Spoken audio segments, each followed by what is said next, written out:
Good morning, everybody. Welcome back to Science Online class. And how are you all? I hope that you all are very, very fine and you all are doing a great work at your home. ठीक है. हमारी expectation आपसे यही है बेटा कि आप लोग पढ़ाई लिखाई कर रहे हैं. ठीक है, जितना भी हो सकता है कर रहे हैं.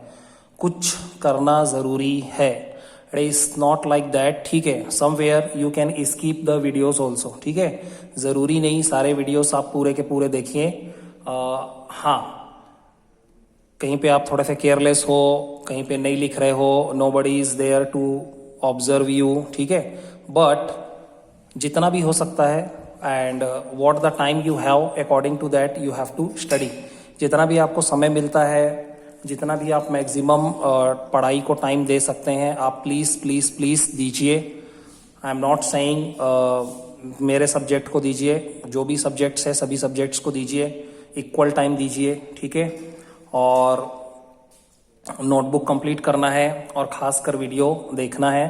Because we all are doing a hard work. आप हो सकता है इस चीज़ को, आप छोटे बच्चे हैं, आप समझ नहीं सकते, बट आप समझ सकते हैं बेटा कि किस तरीके से वीडियोस बनाया जाता है, कितनी मेहनत की जाती है. And I don't know either you believe और नॉट, बट इतनी मेहनत तो हमने कभी भी नहीं करी.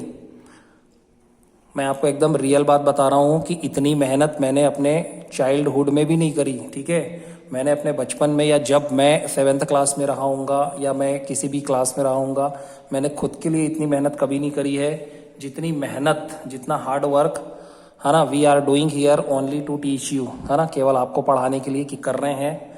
और इस उम्मीद में कि चलो ठीक है, बहुत सारे बच्चे वीडियोस नहीं देखते होंगे, लेकिन कुछ अच्छे बच्चे हैं जो वीडियोस को देखेंगे और हो सकता है वो करेंगे. ठीक है, उनके लिए मेहनत कर रहे हैं. ठीक है, so where we were last time, we were in the long answer type questions. हम लोग लॉन्ग आंसर टाइप क्वेश्चन में आ चुके हैं. ठीक है, अब लॉन्ग आंसर टाइप क्वेश्चंस में where we have to see start.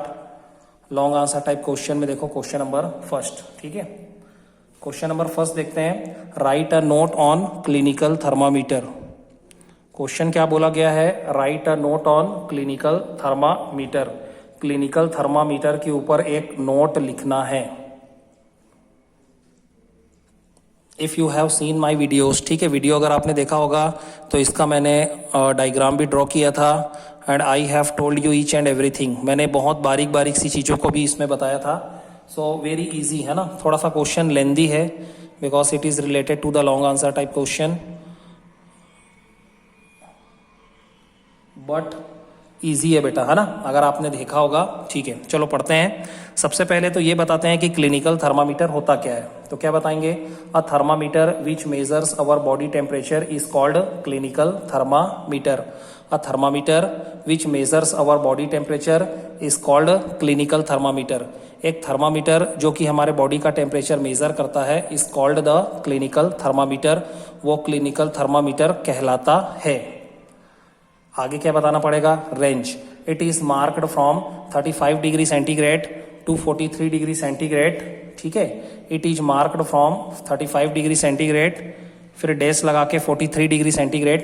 ये 35 डिग्री सेंटीग्रेड से लेकर के 43 डिग्री सेंटीग्रेड तक के टेम्परेचर को इसमें मार्किंग होती है ना. इट इज मार्क्ड फ्रॉम कहने का मतलब है इसमें मार्किंग जो होती है वो 35 डिग्री सेंटीग्रेड से लेकर के 43 डिग्री सेंटीग्रेड तक की होती है.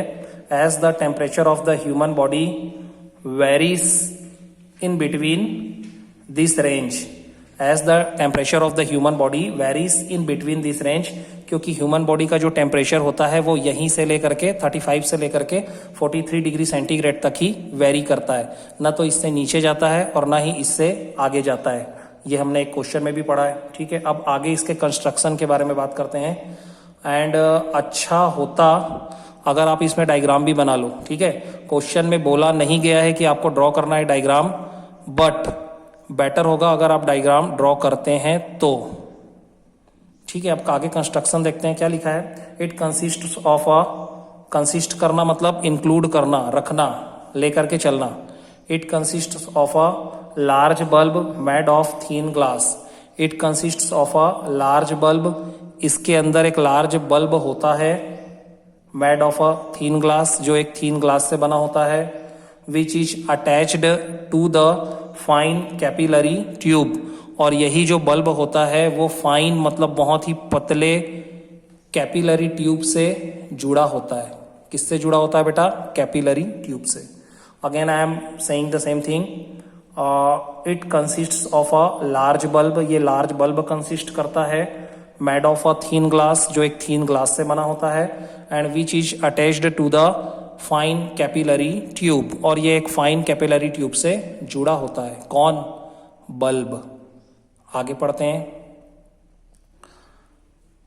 Capillary tube is provided with kink, capillary tube is provided with kink, ये जो कैपिलरी ट्यूब होता है ये किंक से जुड़ा होता है। किससे जुड़ा होता है? किंक से जुड़ा होता है, और ये भी अपन पढ़ चुके हैं क्वेश्चन में, है ना। वो क्या करता है? Which prevents the reverse flow of mercury, जो कि रिवर्स फ्लो ऑफ मर्क्यूरी को रोकता है, ताकि हम लोग रीडिंग अच्छे से ले सकें, है ना। तो बहुत सारी चीजों के बारे में तो आप ऑलरेडी जानते हैं, ठीक है। इसके बाद क्या आएगा? आगे देखो, ये अब आगे क्या लिखा है? स्टेम। अब स्टेम किसको बोलते हैं? जो उसका बाहरी है ना, outer wall, outer wall of a thermometer. अंदर तो कैपिलरी ट्यूब होता है, बिल्कुल पाइप, बारीक पतले जैसा, है ना, बाल जैसा पतला सा ट्यूब होता है, पाइप जैसा स्ट्रक्चर होता है, जिसमें मर्क्यूरी का लेवल ऊपर नीचे होता है, और बाहर की जो दीवार होती है उसको स्टेम बोलते हैं, है ना, वो भी ग्लास से ही बना होता है। So stem of a thermometer is made from triangular glass, जो स्टेम होता है थर्मामीटर का वो ट्रायंगुलर ग्लास से बना होता है, ग्लास का एक टाइप है। As it magnifies the readings, as it magnifies the reading, और ये रीडिंग्स को क्या करता है बेटा? मैग्नीफाई कर देता है। स्टेम के ऊपर क्या लिखा होता है? रीडिंग्स लिखी होती हैं, ठीक है। लेकिन वो ट्रायंगुलर ग्लास से क्यों बनाया जाता है? क्योंकि वो उसको मैग्नीफाई करके अपने को दिखाता है, इमेज बड़ा करके दिखाता है। As it magnifies the reading, क्योंकि ये रीडिंग को मैग्नीफाई कर देता है। Which is marked on the stem, जो कि स्टेम पे लिखा होता है, ठीक है। आगे क्या लिखा है बेटा?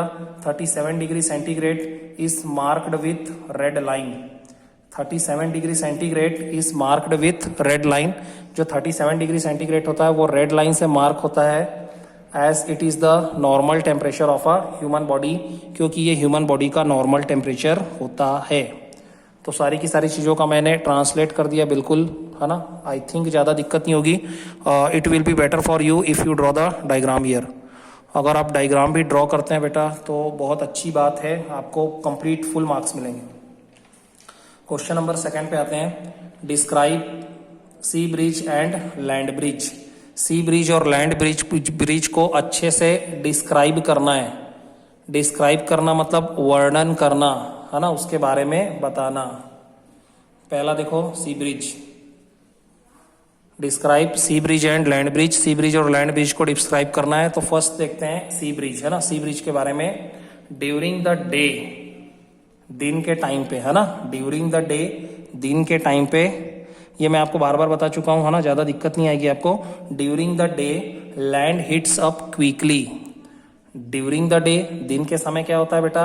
Land heats up quickly, land बहुत जल्दी, क्विकली मतलब बहुत जल्दी से, विदाउट डिले, हिट्स अप गर्म होता है। And more as compare to the sea, और सी के कंपेयर में ज्यादा गर्म होता है। मतलब दो चीजें हैं, एक तो है सी का सरफेस जो वाटर है जहां पे, और एक तो है लैंड का सरफेस, है ना। सो हम लोग कंपेयर क्या करते हैं? During the day land heats up quickly and more as compare to the sea, मतलब दिन के टाइम पे जो लैंड होता है वो बहुत जल्दी गर्म होता है एज कंपेयर टू द सी, सी की तुलना में, सी सरफेस की तुलना में। आगे सो अब क्या होगा? The air surrounding the land, the air surrounding the land, इसलिए वो एयर जो कि लैंड को सराउंड करती है, the air surrounding the land, वो एयर जो कि लैंड को सराउंड करके रखती है, बिकम्स वार्म, वो गर्म हो जाती है, ठीक है। They are light in weight, और वो एयर क्या हो जाती है बेटा? लाइट इन वेट, हल्की हो जाती है। एंड गोज अप, और ऊपर चली जाती है, ठीक है। सो फिर से, the air surrounding the land, land को सराउंड करने वाली जो एयर होती है, इट बिकम्स वार्म, वो गर्म हो जाती है। They are light in weight, ये वेट वाइज हल्की हो जाती है। एंड गोज अप, और ये ऊपर चली जाती है।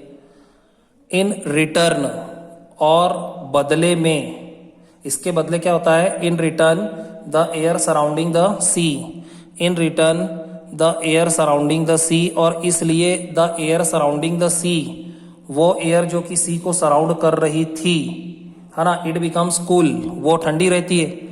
अच्छा, जो एयर सी को सराउंड कर रही थी वो ठंडी थी, क्योंकि लैंड का कंपैरिजन दिखाया गया है ना, अगर आपने वीडियोस में देखा होगा तो सेम चीज मैं एक्सप्लेन कर रहा हूं। In return the air surrounding the sea becomes cool, और जो एयर सी के पास थी या सी सरफेस को सराउंड करके रखी हुई थी, घेरे हुए थी, वो कूल होती है, ठंडी होती है। And flows from sea to land, और उसको चांस मिल जाता है फ्लो होने का सी से लैंड की तरफ, so it is called the sea breeze, इसी को सी ब्रिज कहते हैं। शॉर्टकट में अपन ने ये बात करी कि लैंड बहुत जल्दी गर्म होता है, तो the air surrounding the land becomes also warm, है ना, and it goes up because it is light in weight. जो एयर लैंड को सराउंड कर रही थी वो लाइट इन वेट होने की वजह से बहुत जल्दी ऊपर चली जाती है। तो फिर जो सी के पास की एयर होती है, the air surrounding the sea surface, sea surface को सराउंड करने वाली जो एयर थी, it flows from sea to land, वो सी से लैंड की तरफ फ्लो होती है, and it is called the sea breeze, उसी को सी ब्रिज कहते हैं। आगे मैंने लिखा बेटा draw the diagram of sea breeze, आपको सी ब्रिज का डायग्राम भी ड्रॉ करना है, और ये दिया गया है पेज नंबर, बहुत सारे बच्चों को पेज नंबर भी नहीं मालूम होगा, आप अपनी बुक में देखना, है ना, बुक में आप देखेंगे तो आपको डायग्राम मिलेगा। आई एम शोइंग यू, देखो यहाँ पे दिया है पेज नंबर 68, पेज नंबर 68 में देखो आपको ये सी ब्रिज का डायग्राम दिया है, तो सी ब्रिज के बारे में पहले लिखना और उसके बाद ये डायग्राम ड्रॉ करना। Same like that this is the diagram of the land breeze, ये लैंड ब्रिज का डायग्राम है। First you will write down about the land breeze, पहले आप लैंड ब्रिज के बारे में लिखेंगे, and after that again you have to draw the same diagram given at your book, यही डायग्राम आप फिर से ड्रॉ कर देना, ठीक है। सो डायग्राम से क्या होगा बेटा, it will be easy to understand the checker, है ना, चेकर बहुत अच्छे से इसको समझ पाएगा, and he will give you the full marks. Next आते हैं लैंड ब्रिज के बारे में, ठीक है। Second is the land breeze. Look here, अगर आपने सी ब्रिज को अच्छी तरीके से अंडरस्टैंड किया होगा, समझा होगा, तो आपको लैंड ब्रिज ऑटोमेटिकली समझ में आ जाएगा। Just reverse condition, only you have to reverse the conditions, conditions बस रिवर्स होने वाली है। दिन के टाइम जो घटना घटती है, रात के टाइम वो घटना उल्टे, है ना, अपोजिट वे में अकर होती है। यू कैन सी, अब क्या होता है बेटा, ड्यूरिंग द नाइट, जब रात होती है तो क्या होता है, land cools faster than the sea, जो लैंड बहुत जल्दी गर्म हुआ था वही लैंड सरफेस बहुत जल्दी ठंडा भी हो जाता है ना। ड्यूरिंग द नाइट मतलब रात के समय लैंड कूल्स फास्टर देन सी, लैंड सरफेस सी सरफेस के कंपेयर में फास्टर रेट से कूल हो चुका होता है। अब क्या होगा, द एयर सराउंडिंग द सी, लेकिन सी अभी भी गर्म है ना, सी का सरफेस अभी भी गर्म है, तो वहां की जो सराउंडिंग एयर होगी वो अभी भी वार्म होगी। The air surrounding the sea becomes warm, same चीज लिखी है कि वो एयर जिसने सराउंड कर रखा था सी सरफेस को, it is already in the warm condition, वो वार्म कंडीशन में होती है। एंड इन रिटर्न, ठीक है, इन रिटर्न तो वो क्या होता है, अगर वो सी सरफेस की एयर जो होगी वो अगर वार्म होगी, so definitely it will B light in wait wise वो हल्की होगी, and again it goes up in the atmosphere में चली जाएगी। तो चांस किसको मिलेगा, the air surrounded by the land के आसपास की जो हवाएं हैं उसको अपॉर्चुनिटी मिलती है कि वो लैंड से सी की तरफ फ्लो हो। सेम थिंग हैपन्स हियर, ठीक है। सो द कूलर एयर, है ना, we are saying it cooler air, क्यों, क्योंकि लैंड बहुत जल्दी ठंडा हो चुका है ना। सो वो एयर क्या है, अभी कूलर है, और वो हाई प्रेशर जोन से लो प्रेशर जोन की तरफ फ्लो होने वाली है। So the cooler air from the land, है ना, it actually blows from land to sea. जो कूलर एयर होती है surrounded by the land surface, उसको लैंड से सी सरफेस की तरफ फ्लो होना होता है, and at it flows from the land to sea, क्योंकि ये लैंड से सी सरफेस की तरफ फ्लो हो रही है तो इसका डायरेक्शन लैंड टू सी है ना, और इसीलिए इसको क्या बोलते हैं, लैंड ब्रिज बोलते हैं, क्योंकि ये लैंड से फ्लो होते हुए आती है। And sometimes you have experience it also, आप कभी भी नदी, है ना, नदी के किनारे अगर आप चले जाएंगे रात में, otherwise if you are visiting the sea coast, है ना, अगर आप सी कोस्ट के में वॉक कर रहे हैं रात के टाइम पे, तो आपको जो हवा आती है ना, वो गरम गरम लगता है, उस टाइम पे अपने को गर्मी लगती है ना, वी फील सफोकेशन। सो ऐसा इसलिए होता है क्योंकि रात में वो सी सरफेस वार्म होता है ना, और जो लैंड की कूलर एयर होती है वो वापस जा चुकी होती है सी सरफेस की तरफ, तो अपने पास कोई ठंडी हवा बचती नहीं है, and because of the shortage of the air we feel suffocation. So again you have to draw the diagram, आपको यहाँ पे डायग्राम फिर से ड्रॉ ही करना है। Right now let's come on the question number third. Question number third पे आते हैं। Right the 4 differences between heat and temperature. Right the 4 differences between heat and temperature. Heat और टेम्परेचर के बीच में हमको 4 डिफरेंस बताना है। Actually it should be not the questions, इसको क्वेश्चन का टाइप होना ही नहीं चाहिए, है ना, क्योंकि heat is a different thing, temperature is a very different thing. तो 2 डिफरेंट थिंग के बीच में हम लोग कैसे डिफर करें? Still it is given in the book में ये गिवन है, तो हम लोगों को जो भी पता है वो हमने लिखा है, ठीक है, that you can see. Heat and temperature, ठीक है। अब हीट क्या होता है बेटा? First point you can see, heat is a form of energy. Heat is a form of energy. Heat energy का ही एक फॉर्म होता है, रूप होता है, ठीक है। जिस एनर्जी के बारे में हम लोग बात करते हैं, हीट उसका एक रूप है। What is the first point of the temperature here? See here, temperature is the degree of hotness or coldness of object.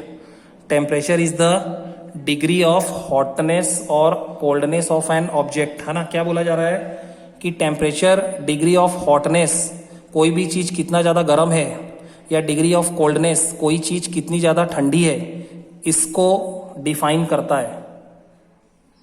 कोई भी चीज डिग्री ऑफ हॉटनेस और कोल्डनेस को हम लोग टेम्परेचर के रूप में रिप्रेजेंट कर सकते हैं, बता सकते हैं, ठीक है। सो टेम्परेचर तो वो चीज है which shows the degree of hotness and coldness of an object. Second देखते हैं SI unit. The SI unit of heat is joule. The SI unit of heat is joule. Heat का जो एसआई यूनिट होता है, SI मतलब होता है बेटा स्टैंडर्ड इंटरनेशनल स्टैंडर्ड, है ना, स्टैंडर्ड ऑफ इंटरनेशन, मतलब which is valid in the whole world, जो पूरे वर्ल्ड में वैलिड हो और उसी को एक्सेप्ट किया गया हो, है ना। सो जो एसआई यूनिट होता है हीट का, वो क्या होता है? Joule, JOULE। Same like that the SI unit of temperature is kelvin. Temperature का एसआई यूनिट क्या होता है? केल्विन होता है। इस चैप्टर में हमने सेल्सियस के बारे में पढ़ा है ना, लेकिन जो एसआई यूनिट होता है टेम्परेचर को मेजर करने का, वो केल्विन स्केल होता है। Generally we measure in terms of Celsius, but universally accepted unit is the kelvin. Third point, heat always flows from hot object towards the cold object. Otherwise you may say heat always flows from the higher temperature zone towards the low temperature zone, ठीक है। So heat के direction का जो flow होता है, the direction of flow of heat is always from the hot object towards the low object. ये हमेशा hot object से लोअर ऑब्जेक्ट, है ना, sorry, hot object towards the cold object, hot object से कोल्ड ऑब्जेक्ट की तरफ ही flow होता है। नेक्स्ट टेम्परेचर के बारे में।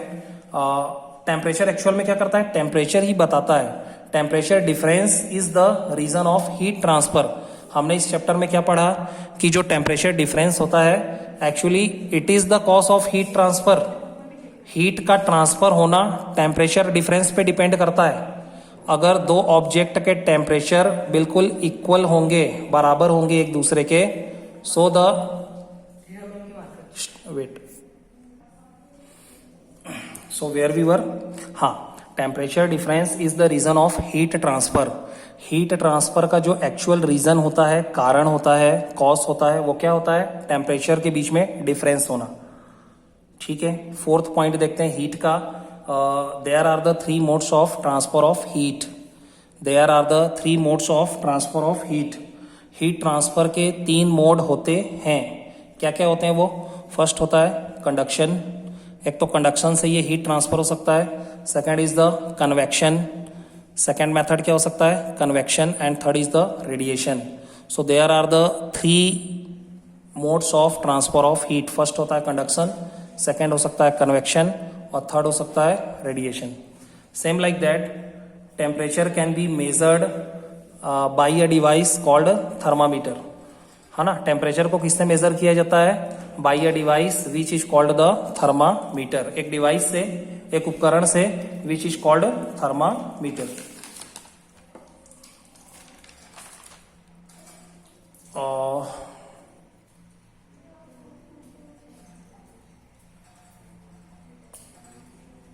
Video is going to be little lengthy for you, that's why. अब यहां से क्या होता है बेटा, अपने जो एक्स्ट्रा एक्सरसाइजेस थे, है ना, that we were doing, it is totally finished.